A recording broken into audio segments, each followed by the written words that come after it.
Pakistan reserves the right to respond to this illegal act, and the responsibility for the consequences will lie squarely with Iran.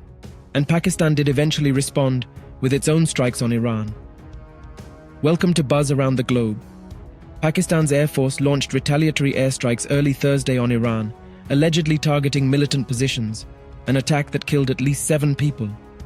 These retaliatory airstrikes on Iran further raised the threat of violence spreading in a Middle East, unsettled by Israel's war with Hamas. The strikes in Sistan and Baluchistan province follow Iran's attack Tuesday on Pakistani soil that killed 2 children in the southwestern Baluchistan province. The strikes imperil diplomatic relations between the two neighbors, as Iran and nuclear-armed Pakistan have long regarded each other with suspicion over militant attacks. The attacks also raised the threat of violence spreading in a Middle East, unsettled by Israel's war with Hamas in the Gaza Strip. Iran also staged airstrikes late Monday in Iraq and Syria over an Islamic State-claimed suicide bombing that killed over 90 people earlier this month. Iraq has recalled its ambassador from Iran for consultations. Pakistan's foreign ministry described their attack as a series of highly coordinated and specifically targeted precision military strikes. This morning, Pakistan undertook a series of highly coordinated and specifically targeted precision military strikes against terrorist hideouts in Sistan and Baluchestan province of Iran.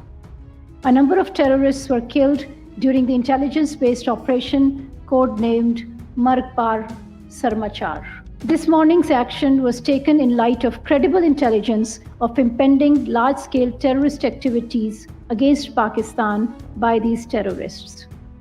This action is a manifestation of Pakistan's unflinching resolve to protect and defend its national security against all threats. Several insurgent groups operate in Iran and Pakistan, including the Jaish al-Adl Sunni separatist group that was targeted by Tehran in its own strike. They all have a common goal of an independent Baluchistan for ethnic Baluch areas in Afghanistan, Iran and Pakistan.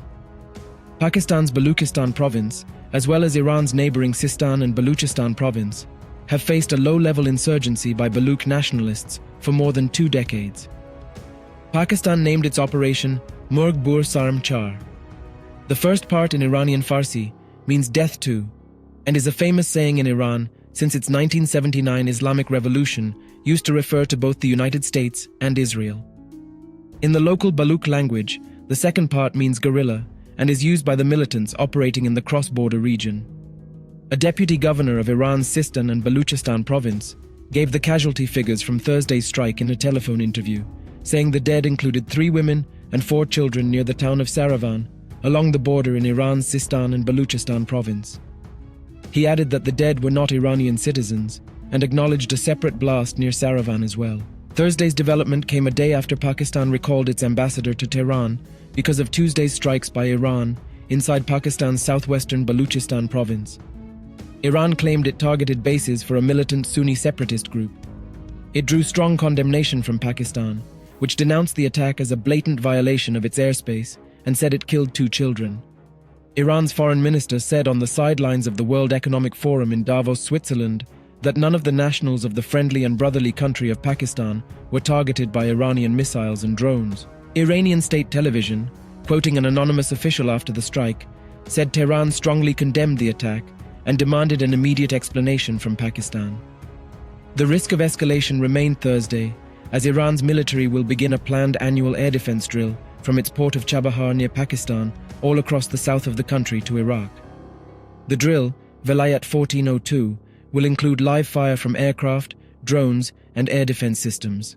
Iran and Pakistan share a 900-kilometer, 560-mile, largely lawless border in which smugglers and militants freely pass between the two nations. The route is also key to global opium shipments coming out of Afghanistan. For both Iran and Pakistan, the cross-border attacks renew questions about the preparedness of their own militaries, particularly their radar and air defense systems. For Pakistan, such systems are crucial as tensions always remain at a low boil with India, their nuclear-armed rival. Their equipment has long been deployed along the frontier, rather than its border with Iran. For Iran, it relies on those systems against potential strikes by its main enemy, the US-China, a crucial partner in both countries, had urged restraint. Beijing is a key regional player, and has a major belt and road development in Gwadar port in Pakistan's Baluchistan province. Do tell us what you think about this video in comments section